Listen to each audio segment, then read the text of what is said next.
saya Aisyah, saya dari kantor Kementerian.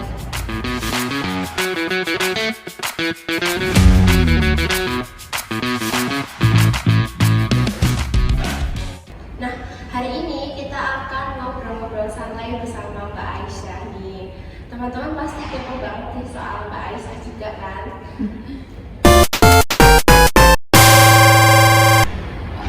Pengalaman sebelumnya kalau kerja belum sih ya. Kalau kerja belum, karena di Basarnas ini saya pertama kali kerja di Basarnas. Cuman dulu kebetulan saya ikut kegiatan apa ya, kalau di sekolah pas SMA itu namanya pramuka kayak gitu ya. Jadi dari situ tahu tahu Basarnas gitu. Saya tahu Basarnas itu dari pramuka itu. Sebelumnya saya nggak tahu apa itu Basarnas, gimana sih daftar Basarnas itu sebelumnya saya nggak tahu. Yang saya tahu itu sekitar tahun 2020 baru saya tahu Basarnas. Awal mulanya tahu Basarnas itu dari kegiatan ikut langsung bersama Basarnas atau Mbak Ais itu bersebelasan yang tidak tahu sendiri gitu? Dulu saya ikut di klub ini Sekot Rescue 0903 Cianjur. Di situ kebetulan narasumbernya dari Basarnas, dari kantor SAR Bandung di Jawa Barat. Wih, keren banget nih Mbak Ais, sudah ikut pelatihan apa Mbak itu? Iya, pelatihan. Jika pelatihan, kalau selama di Basarnas sendiri pengalaman besarnya gimana aja dulu?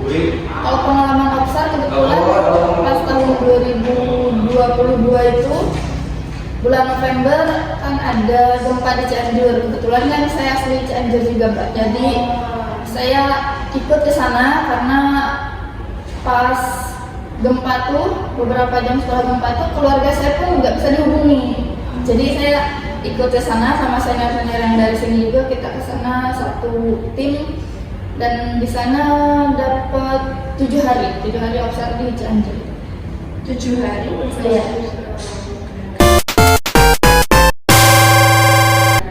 Kalau dari pengalaman observasi Mbak Ais, pengalaman mana sih yang paling menantang menurut Mbak Ais?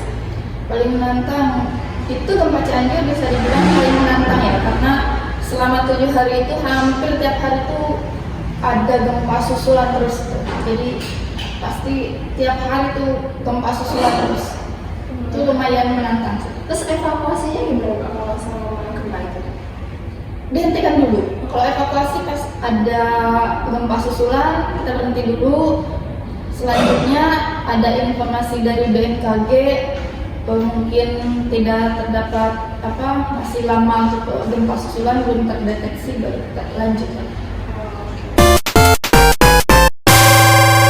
Kalau menurut pandangan Mbak Ais selama pelatihan itu penting nggak sih ada yang kompetensi literasi bagi rescue? Selama pelatihan ya, selama pelatihan penting banget, pastinya itu penting banget. Kompetensi literasi itu bagi rescuer itu penting, baik selama pelatihan maupun selama kegiatan atau pas kegiatan operasi SAR dan lain sebagainya. Karena ketika kita pelatihan jadi kemampuan literasi bagi rescuer itu kan berpengaruh cara dia menerima informasi, menerima materi dan lain sebagainya gitu. Jadi ketika pelatihan seperti itu, rescuer harus bisa mudah menyerap informasi. Sebagai seorang rescuer pastinya harus bisa menerima, memilih dan memberikan informasi kembali baik kepada potensi TNI, Polri dan lain sebagainya itu. Dan kompetensi literasi itu akan berpengaruh ke rescuer ketika dia mengambil keputusan, menilai situasi kondisi yang ada di lapangan gitu. Jadi ketika rescuer itu memiliki kompetensi literasi, jadi di situasi yang darurat, rescuer itu tetap bisa berpikir, tetap bisa melakukan sesuai dengan tujuannya. Apalagi kita kan pasti tidak kerja sendiri ya, baik itu tim, berkolaborasi dengan potensi-potensi TNI, Polri dan lain sebagainya.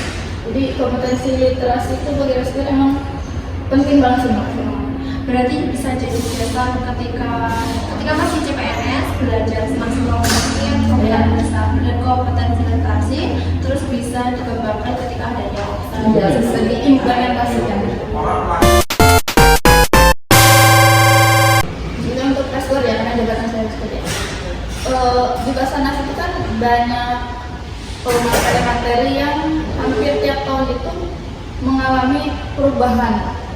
Apalagi sekarang kan mesinnya digital ya, kayak dulu kan peta itu ya cuma selembar peta aja gitu kertas. Nah sekarang kan banyak aplikasi-aplikasi yang bisa kita sendiri tuh bisa membuat peta sendiri gitu. Kita mau lihat wilayah mana, kita bisa dengan gadget kita bisa. Nah jadi kalian jangan merasa cukup dengan kemampuan kalian sendiri gitu. Jadi pelajari terus, khususnya untuk di Basarnas di Reskor itu belajar membaca peta, belajar menghitung jarak dan waktu kayak gitu kan di Basarnas itu sangat diperlukan karena kan kita biar bisa operasi SAR di gunung itu pun kita bisa menggunakan GPS. Jadi ketika kita ada pembaruan nih peralatan GPS kayak gitu, jadi kita bisa menyesuaikan. Jadi kalau harus ada persiapan dulu ya sebelum kita OPSAR dan kegiatan Tentu. Selama pelatihan tentunya ya Mbak ya. Iya. Kalau dari Mbak Ais sendiri kan dulu selama pelatihan apa sih materi paling sulit menurut Mbak Ais? Materi paling sulit itu buat rescue. Sebenarnya yang sulit bukan materinya, tapi ketika kita prakteknya. Kalau materi, setahu saya materi rescue itu sangat simple. Materi ini kayak gitu. Cuman pelaksanaannya itu yang membutuhkan bekal mental dan fisik yang emang benar-benar prima gitu. Menurut saya itu water rescue itu pendidikan lanjutan yang bisa dibilang menakutkan tetapi menantang gitu. Berarti yang disiapin nggak cuma IQ-nya aja, tapi fisik dan mentalnya itu disiapin. water rescue itu malah lebih ke fisik sih, fisik dan mental. Keren banget, udah melewati semua itu ya Mbak Ais. Kalau yang disukai dari saya mulai suka melakukannya ya, saya suka yang selam. Saya suka selam. Padahal selam itu masuk ke water. Iya, masuk ke water. Cuman saya lebih suka nyelamnya daripada yang water rescue, yang di permukaan air. Karena saya orangnya tidak suka kebisingan. Jadi kalau nyelam kita cuma dengar nafas kita sendiri aja gitu. Bertenang. Iya, bertenang gitu. Yang kita lihat cuma ikan gitu. Lihat bising-bising. Luar biasa nih, dari yang tadinya dirasa sulit malah jadi yang disukai, malah di water nih. Untuk membagi waktunya itu kita, kalau saya sendiri ya, dipilah dulu mana kegiatan yang penting, misalkan kayak Zoom, kayak gitu, laksanakan itu penting ya. Dan kita juga gak bisa menghindari kegiatan-kegiatan yang di kantor gitu.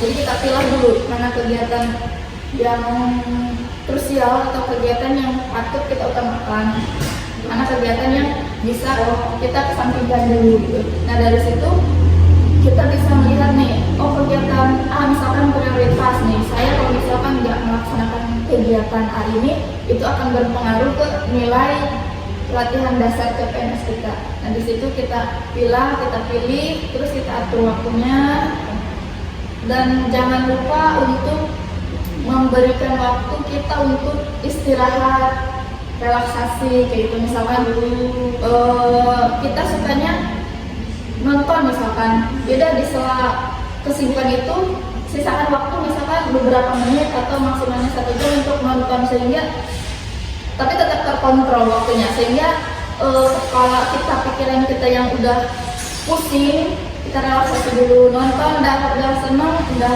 agak fresh, kita lanjut lagi. Berarti ada refreshingnya di sela-sela kesibukan Iya. biar nggak stres. Iya, itu kalau saya biasanya ngopi atau apa gitu.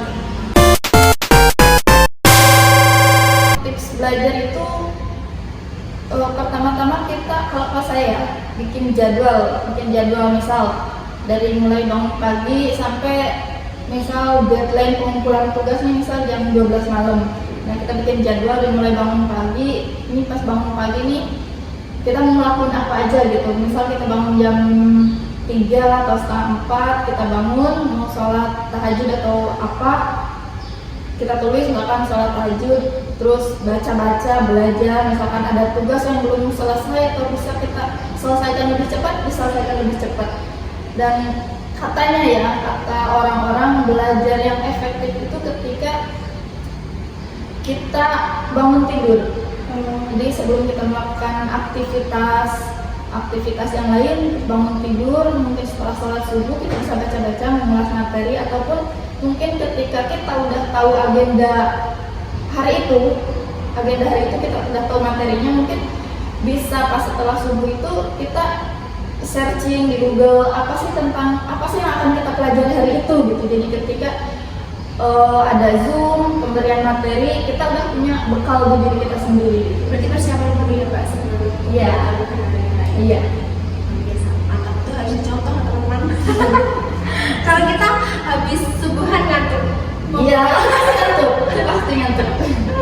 Oke, kalau dari Mbak Ais nih, tips-tips pelaksana biar sukses dan berprestasi seperti Mbak Ais nih.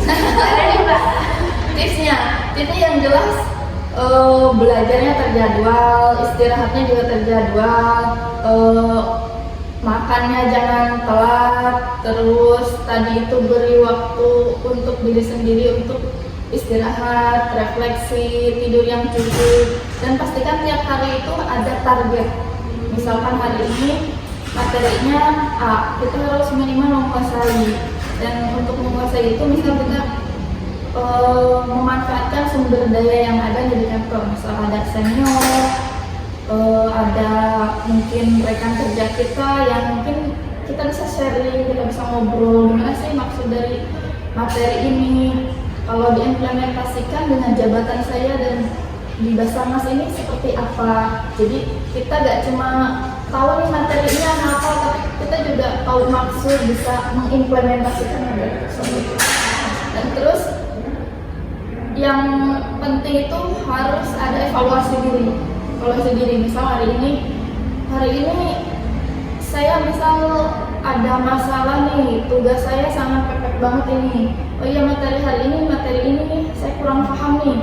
Berarti hari selanjutnya harus apa yang saya lakukan sehingga hari selanjutnya itu masalah yang terjadi di hari ini tuh tidak terulang lagi gitu. Jadi setiap harinya itu ada target, dievaluasi, dan hari berikutnya itu ada target lagi. Oke, luar biasa ya. Pembicara kita hari ini guys membahas tentang bagaimana sih persiapan kita selama pelatihan hingga hasilnya luar biasa, berprestasi kayak Mbak Ais gitu. Biasa aja. Nah, itu teman-teman bagaimana cara kita memaksimalkan selama kegiatan pelatihan, baik pelatihan Aksar maupun Labdas yang maksimal dari kegiatan melakukan target, evaluasi, ataupun perbaikan diri. Dari tips-tips Mbak Ais tadi bisa kita lakukan agar hasilnya maksimal. Makasih banyak Mbak Ais hari ini, maaf merepotkan dan mengganggu waktunya. Mari kita jalan bareng-bareng dulu ya Mbak Ais. Oke. We are family, Afiknya Jagat Samudra. Terima kasih, saya Safi Afrika Sundari dan Saya Alisa. sekian, terima kasih.